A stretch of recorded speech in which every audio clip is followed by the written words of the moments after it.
Anne Frank writes in The Diary of a Young Girl, "The best remedy for those who are afraid, lonely, or unhappy is to go outside, somewhere where they can be quite alone with the heavens, nature, and God.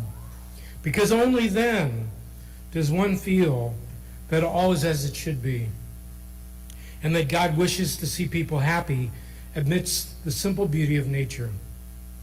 As long as this exists, and it certainly always will, I know that then there will always be comfort for every sorrow, whatever the circumstances may be, and I firmly believe that nature brings solace in all troubles." Walt Whitman wrote, "A morning glory at my window satisfies me more than the metaphysics of books." And Henry David Thoreau, I know you had a message about him. "Ah, dear nature, the mere remembrance, after a short forgetfulness, of the pine woods. I come to it as a hungry man to a crust of bread." Good morning. Thanks for letting me come. One of our favorite guest speakers at the Unitarian Universalist Fellowship of Elkhart is Reverend Dr. Jimmy Clifton. And he always starts his messages with a joke. So I asked him to send me a nature joke, and here it is. A hiker named Howard finally reached the summit of a mountain he had tried to climb several times before. Overwhelmed by the breathtaking view, he began jumping up and down with excitement. Suddenly, he lost his footing and fell off the edge. As he plummeted, he managed to grab onto a branch sticking out from the side of the mountain. Terrified, he looked up and cried out, "Is anybody up there?" A deep, thunderous voice answered, "Yes, Howard, this is the Lord. Let go of the branch." Howard paused, looked up, looked around, looked down. After a moment, he shouted back up, "Is there anybody else up there?"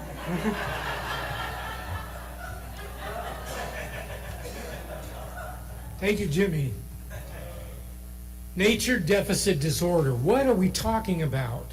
From birth to death, every day, we need a healthy dose of vitamin N. What is vitamin N? Nature. Nature abounds with healing potential. If we don't take advantage of vitamin N, we lose out on tons of benefits. A little about me: retired educator, 18 years as an elementary classroom teacher, 8 years as a building administrator. For 3 years, I ran an alternative program for elementary age people who weren't successful in conventional school setting. During this last period, I started researching and experimenting with the school environments, spending more and more time with younger learners outdoors. I also have done some substitute teaching, and I help run Woodlawn Nature Center in Elkhart, Indiana. I'm a lifelong learner myself, so even on the way over here, I was listening to an audiobook, and I had to grab an envelope and make some notes. By a show of hands, how many people got outside every day for at least 15 minutes this past week? Good. What memories do you have as you were growing up of nature, of being in nature? Did you have opportunities to be outside? How is life different for people today than it was 60 years ago when I was 9 years old? What are some changes that have come about? I wrote this book, Get Out of the Way and Let Kids Learn, and this is what I wrote about my childhood. I played outside with the other kids in the neighborhood. We played after school and all day during the summer. We rode bikes, went to local playgrounds, played ball, tag, Red Rover, and more. We argued and conspired, collaborated and compromised, negotiated and celebrated. We played with army men and little cars in the dirt. We built cities, roads, stick bridges, had miniature wars. Speaking of wars, one of our favorite games was called War. We used to split up into two sides and chase each other around the neighborhood with toy guns, throwing dirt-clod grenades. It was like violent hide and seek, and we had arguments, endless arguments about who killed who. We also ran through sprinklers, swam at the town pool or local lakes. We only went inside to eat and get a drink, although we could easily get a drink from someone's hose.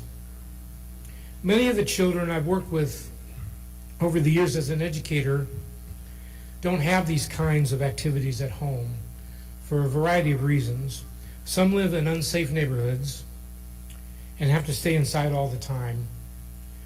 More and more parents are giving in to their fears even when the neighborhoods are safe and not allowing children unsupervised time outside.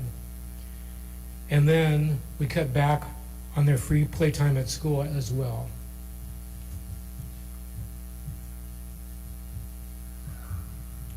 Now in the age of air conditioning and screens, a lot of people don't seem to spend much time outdoors. I've brought a bunch of books. I'm a book person, so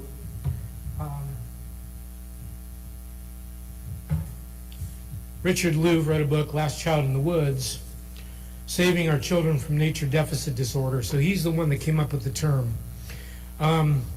He talks about the benefits of spending time in nature for people and the negative effects of not spending time in nature. He may be the first person to use the term nature deficit disorder, which is the cause of many of the ailments we see in people. People suffer when they're not spending time in nature. So nature deficit disorder describes the ill effects of disconnection and separation from nature. So what are some of the benefits? Nature is a healing balm for the emotional hardships of life. Research has connected the rise of psychoactive drugs prescribed for children to their disconnection from nature. Mark Berman, in his book, Nature in the Mind, documents the healing effects of nature. Attention restoration theory shows how nature can restore depleted ability to focus and attend, counteracting symptoms of attention deficit hyperactivity disorder, depression, and grief. Thanks to Bruce for mentioning Mark Berman. Great book. If you're into science and all the stuff I'm going to say, I'm not necessarily going to back it up. But if you're thinking, that guy doesn't know what he's talking about, get this book and check it out, because here's all the scientific evidence of what I'm saying. Nature reinvigorates our senses. Sight, sound, touch, taste, and smell are fully employed in nature. In our electrified interior lives, our senses are stunted. Nature encourages active engagement. Unlike electronics, in nature, you have to do something to get something. Any natural place contains an infinite reservoir of information and therefore the potential for inexhaustible new discoveries. That's from Richard Louv. Nature helps us see patterns, differences, similarities, and anomalies. Nature helps us develop a caring attitude towards the environment. Nature supplies diverse learning opportunities. Direct knowledge of plants, animals, insects, soil, rocks, minerals is found in nature. Building tree houses, climbing trees, damming or bridging streams, making forts are all activities that give experiential learning. Nature boosts your immune system with the good microbes. Nature inspires creativity. Numerous biographies of famous people ranging from Mark Twain to Eleanor Roosevelt, to Thomas Edison, to Benjamin Franklin, reveal early experiences in nature that got their creative juices flowing. I've witnessed this myself working with younger learners. They get outdoors, they get so creative. It's just kind of amazing. Nature allows us to explore risk and danger in relatively safe ways. Climbing trees, jumping on rocks, and other activities allow us to challenge ourselves and find our limits. Nature helps us heal after surgery. Exposure to nature has been connected to a reduction in crime. Even artificial plants, nature videos, nature art, and nature sounds have shown positive effects. These benefits have been shown to happen even if you don't like nature. When I was substitute teaching, I was working with a young man on some worksheets. We were within sight of an enclosed courtyard that had trees, bushes, grass, and benches. He looked out into the courtyard and got excited when he saw some birds. I think they were sparrows, and he thought he could see a nest in the tree. I took him out around to the other side of the courtyard where the tree was closer, and we continued to watch the birds until it was time for him to go back to class. The birds were way more exciting than the worksheets. Ironically, a lot of schools have these courtyards and other green spaces, but don't use them. Maybe all people need is an invitation to spend time in nature. You know, kids in school have some outdoor time called recess. But do you know how recess works? I know how it worked when I was in school, but it's different now. So a few years ago, I spent the year teaching a 3rd and 4th grade high ability class. And we were scheduled to have recess with the 4th grade.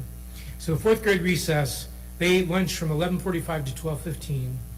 They were scheduled to have recess from 12:15 to 12:35, 20 whole minutes. The problem was, by the time they got from the cafeteria outside, it was already 20 after. So now we're down to 15 minutes. And then the teachers were blowing the whistles at 12:30. And I was like, why are we going in? Well, we have to be in class by 12:35. So we have to blow the whistle at 12:30 because we have to travel. We have to take us 5 minutes to get. So we're down to 10 minutes of recess a day. Needless to say, the kids were not happy. They wanted more time outdoors. So I was trying to use a democratic process with my group. Not the school, just my little class. I had 17 little bodies in there. So they voted to extend recess 3 days a week. Then they voted to extend recess 5 days a week. Then we added a morning recess. So we ended up being outside over an hour a day at the kids' request. So kids will play outside if they get a chance. Another program I led at school was an elementary alternative program. It was for kids whose behavior was getting in the way of them spending time in a conventional classroom. I just read a book by Peter Gray that really changed the way I looked at school and learning. It's called Free to Learn, and it details how our modern schools have lost track of real learning and instead focus on test scores and compliance to coercion. Somehow I convinced my boss to let me run a program based on allowing younger learners to plan their own learning. We ran the program as a democracy and allowed kids to design their day as they saw fit. They could read, play on computers, make up plays, sing, draw, just about anything they could dream up that was safe. We even took in old bikes, and the kids could work on them, and then they could ride them. That alternative program was housed in a middle school, even though it was elementary kids. We had access to a nearby skate park, which they spent a lot of time at, let me tell you, as well as the use of a small bus that we could use as we saw fit. So I was the bus driver and the principal. Many days we went to area parks. We even went to Lake Michigan and swam. My bosses never heard about that. They would have. Even though the kids had the option to play on computers all day, if they wanted to, 90 to 100% would go outside if given the choice. Even in the winter, when the temperatures could get into the teens and below, many of them still wanted to go outside. I'm president of Woodlawn Nature Council in Elkhart, Indiana. A few years ago, we ran a 2-week summer camp with about 20 kids. We gave them a lot of freedom to choose their activities, and again, we found the vast majority of them would spend hours running around in the 8 acres of woods that we have at Woodlawn Nature Center, even in the rain. I made a short TikTok video where I'm standing in the woods, the rain is pouring down, and you can hear the kids in the background running and just having a good old time. So what happens when we are nature deprived? The ill effects of nature deprivation are many. Mark Berman cites studies that show more crime, mental health issues, and even shorter lifespans in areas lacking in green space. He tells the story of an architect who designed a house for his depressed friend that was not only full of trees and other plants, but forced the occupants to go outside to get to other areas of the house. It was called the House for Trees. While he lived there, the friend's depression gradually disappeared. But he hated the house because it was so inconvenient. So he moved away. He moved in a conventional house. Guess what? Depression returned. Fortunately, he decided to move back to the House for Trees. The other thing that I heard this morning coming over here was there's a rise in myopia among young people. More and more young people of elementary age need glasses. But they found the more time that kids spend in nature, the less need they have for glasses. So they're getting nearsighted. I suppose it makes sense. You know, if you're always in a room enclosed, you only have to look short distances. But if you go outside, you have to look. So again, it's interesting that he found the effects of nature are there, even if you don't like nature. So what? Now what? As an administrator friend of mine used to say, so what, now what? You may already believe that nature is beneficial. You may already be spending time in nature. But maybe we can do more. So another book, if you want to check these books out, Vitamin N, Richard Louv, is full of suggestions for what you can do to get into nature more and get your loved ones.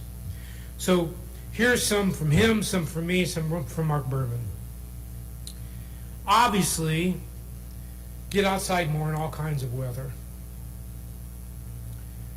Create some screen-free adventures for people in your life.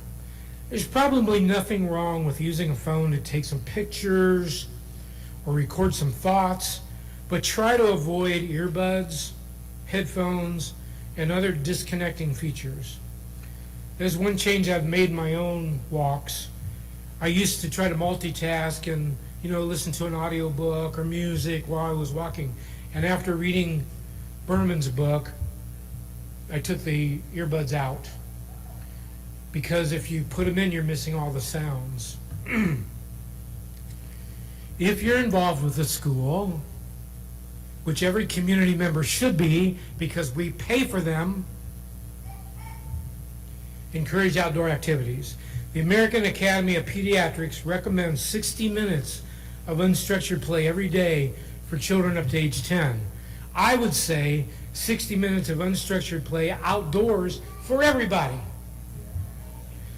If you get a call about a child who's misbehaving, Suggest more outdoor time. Green up your workspace, your house, your car, whatever. Green it up with real plants, or if you have trouble taking care of them, artificial plants. So offices, schools, medical facilities, even nature art is beneficial. Support creation and maintenance of outdoor facilities. You guys have some amazing spaces around here, I noticed driving in. Parks, nature preserves, wildlife sanctuaries, and other green spaces can give back immense health benefits to everyone. So make your life greener. You'll be healthier, happier, and hopefully the world will be a better place. Kick yourself outside, kick your loved ones outside, kick the kids outside, kick your school outside, and make all your spaces greener. In closing, I'd like to share a little song I just wrote when I was kind of contemplating the healing properties of nature.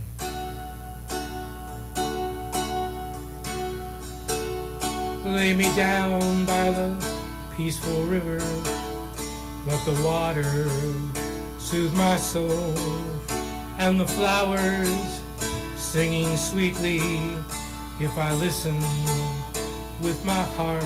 Heal me, heal me, let my spirit soar. Heal me, heal me, I'm renewed once more.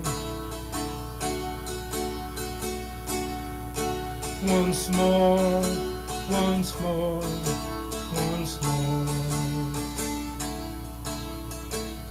I am renewed once more.